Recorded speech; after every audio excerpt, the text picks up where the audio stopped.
Selamat datang kembali di Mugiwara Project. Berikut adalah 5 alasan mengapa Jinbe adalah nakama terbaik rekrutan kru Mugiwara. Pertama, mantan Shichibukai. Oda membuat perubahan pola dalam merekrut nakama Luffy yang sebelumnya direkrut dalam keadaan belum terkenal dan secara perlahan mengikuti alur cerita bertumbuh menjadi semakin populer dan kuat. Namun, berbeda dengan Jinbe, sebagai mantan Shichibukai, nama besarnya sudah lebih dulu terkenal. Bahkan, ia lebih dulu terkenal dibanding Luffy sekalipun. Momen bergabung Jinbe dibuat Oda sedramatis mungkin, yaitu saat mereka sedang mengacaukan Tea Party Big Mom. Wartawan terkenal Morgan menyebarkan berita ini, bahkan tak segan memberi gelar Luffy sebagai Kaisar Laut Kelima. Tentunya, hal ini tak lepas dari pengaruh Jinbe, sang mantan Shichibukai. Kedua, jurus karate yang dahsyat. Jinbe membuat teknik bertarung kru Mugiwara semakin beragam. Fishman Karate sepertinya mewakili bela diri Jepang dalam dunia One Piece. Kekuatan Jinbe pun tidak sembarangan.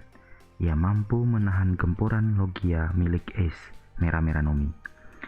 Kehebatan Jinbe ini juga tergambar dari harga bounty-nya yang bahkan melebihi 2 wakil Luffy sebesar 430 juta berry.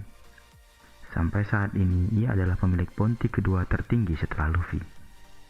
Pada pertarungannya dengan Hushu, jurus-jurus andalan Jinbe ternyata juga mengeluarkan efek kilatan hitam yang berarti adanya benturan Hausoku Haki.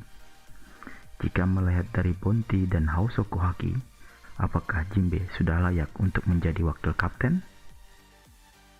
3. Juru kemudi kapal terbaik. Seperti nakama lainnya, Oda membuat peran khusus bagi Jinbe di kapal Sanigo. Ia adalah seorang ahli kemudi yang handal. Kemampuannya jauh di atas rata-rata ahli kemudi lainnya. Ia dapat mengendalikan Sunny dengan keren. Saat mereka dikejar Big Mom yang sedang kelaparan, Big Mom dengan soul nominya membuat gelombang tsunami raksasa untuk menenggelamkan Sunny. Nami yang sudah pasrah dibuat tercengang saat Jinbe mengendalikan kapal seperti peselancar bermain dalam ruang kosong di dalam gelombang besar tersebut. Keempat, ahli strategi terbaik. Selain seorang mantan Shichibukai dan kapten bajak laut Matahari, Jinbe diperlihatkan sebagai ahli strategi yang handal. Dimulai saat Jinbe merencanakan pelarian dari Impel Down dan menyusup dalam perang Marineford. Jinbe juga yang merancang rencana pembebasan Neptune dan keluarganya saat pertarungan dengan bajak laut Horde di Pulau Manusia Ikan. Jinbe pula yang mempertemukan Luffy dan Gang Beji dalam rencana mereka merusak pesta teh Big Mom. Meski bukan perancang strategi dalam perang di Onigashima, Jinbe bisa langsung klop dengan rencana yang dibuat Kinemon dan Law. Bahkan ia langsung tahu perannya mengantar Luffy melawan Kaido. Kami meyakini di arc-arc selanjutnya, Jinbe akan menjadi komandan strategi perang yang paling diandalkan oleh Jenderal Luffy. Kelima, Fishman, sang penguasa laut. Kita ketahui Fishman adalah makhluk tercepat di air setelah ikan duyung. Sebagai seorang Fishman, selain cepat di air, teknik pertarungan Jinbe juga banyak berfokus pada penggunaan air. Dari laut, Jinbe dapat memadamkan api jiwa milik Big Mom, bahkan dapat membobol kapal hanya dengan ledakan air.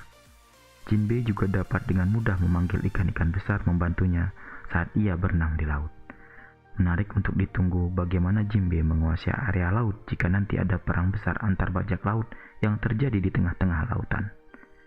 Kelima alasan ini membuat kami meyakini bahwa Jinbe adalah rekrutan paling tepat untuk Luffy dalam menghadapi Game of Thrones perebutan gelar Raja Bajak Laut. Sekian dari kami, terima kasih sudah menonton.